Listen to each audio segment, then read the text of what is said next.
ఈ రోజు మనం బెండకాయ ఇగురు చేసుకుందాం. ముందుగా లేతగా ఉన్న బెండకాయలు తీసుకుని కడిగి పక్కన పెట్టుకుందాం.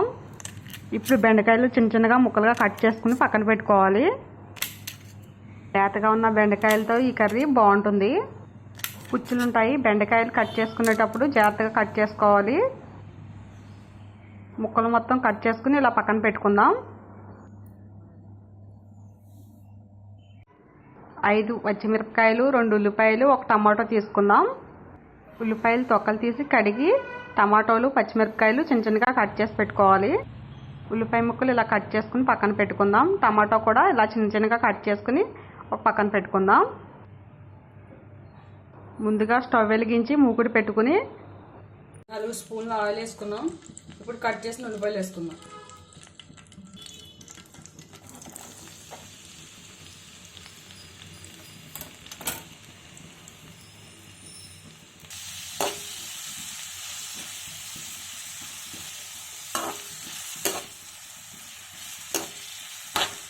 తిప్పుకుంటూ ఉండాలి.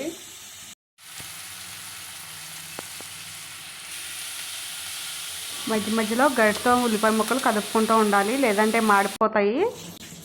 కొంచెం ఉల్లిపాయ ముక్కలు వేగిన తర్వాత కొంచెం పసుపు వేసుకుందాం. మొత్తం అంతా కలిసేలాగా ఒకసారి గరిటతో కదుపుకోవాలి. ఉల్లిపాయలు గోల్డ్ కలర్ వచ్చేంత వరకు మనం వేయించుకోవాలి.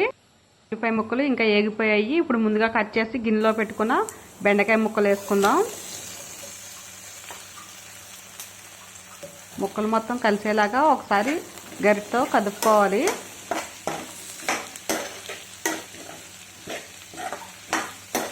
ఇలా కదుపుకున్న తర్వాత మూత పెట్టి మగ్గించుకోవాలి.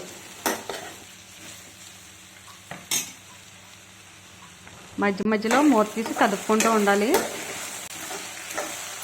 కదుపుకున్న తర్వాత మూత పెట్టి 2-3 నిమిషాలు మగ్గించుకోవాలి. ఈ బెండకాయ ముక్కలు మగ్గిపోయాయి. ఇప్పుడు ముందుగా కట్ చేసి పెట్టుకున్న టమాటా ముక్కలు వేసుకుందాం. టమాటా ముక్కలు వేసుకున్న తర్వాత మొత్తం అంతా ఒకసారి గరిటతో కదుపుకొని మూత పెట్టి మగ్గించుకోవాలి. బెండకాయ జిగురుగా ఉంటుంది కాబట్టి అడుగంటుకుంటుంది. ఒక్కొక్కసారి కదుపుకోవాలి గరిటతో.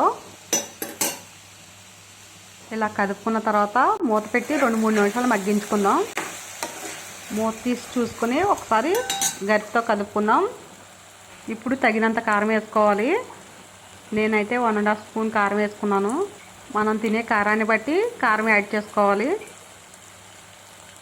ఉప్పు తగినంత. ఉప్పు కారం కలిసేలాగా ఒకసారి గరిటతో కదుపుకుందాం ముక్కల్ని. మొత్తం అంతా కదుపుకున్న తర్వాత మూత పెట్టి మగ్గించుకోవాలి. మధ్య మధ్యలో మూత తీసి కదుపుకుంటూ ఉండాలి, లేదంటే మాడిపోతుంది. ఒకసారి మూత తీసుకుని చూసుకుందాం. టమాటా ముక్కలు కూడా బాగానే మగ్గిపోయాయి. ఇప్పుడు 1 గ్లాస్ వాటర్ పోసుకుందాం. నీళ్లు పోసిన తర్వాత మొత్తం అంతా కలిసేలాగా ఒకసారి గరిటతో కదుపుకొని మూత పెట్టి ఉడికించుకుందాం. పచ్చివి లేదా ఎండు రొయ్యలు వేసుకుని వండుకుంటే ఇంకా బాగుంటుంది. ఒకసారి మూత తీసుకుని చూసుకుందాం. కర్రీ ఇదిగోండి ఇలా ఉడుకుతుంది. ఒకసారి గరిటతో కదుపుకుందాం. ఇలా కర్రీ కదుపుకున్న తర్వాత ఉప్పు సరిపోకపోతే చూసుకుని వేసుకోవచ్చు. కొంచెం మూత పెట్టి ఉడికించుకోవాలి. మధ్య మధ్యలో మూత తీసి కదుపుకుంటూ ఉండాలి. ఈ కర్రీలో పోసిన వాటర్ మొత్తం ఇంకిపోయే వరకు మనం ఉడికించుకోవాలి. కర్రీ కూడా దగ్గర పడుతుంది. ఒకసారి కదుపుకుని 2-3 నిమిషాలు ఉడికించుకుందాం. కర్రీ ఉడికిపోయింది. ఇంకా స్టవ్ ఆఫ్ చేసుకుందాం. ముందుగా కడిగి కట్ చేసి పెట్టుకున్న కొంచెం కొత్తిమీర వేసుకుందాం. ఈ బెండకాయ కర్రీ హెల్త్కి చాలా మంచిది.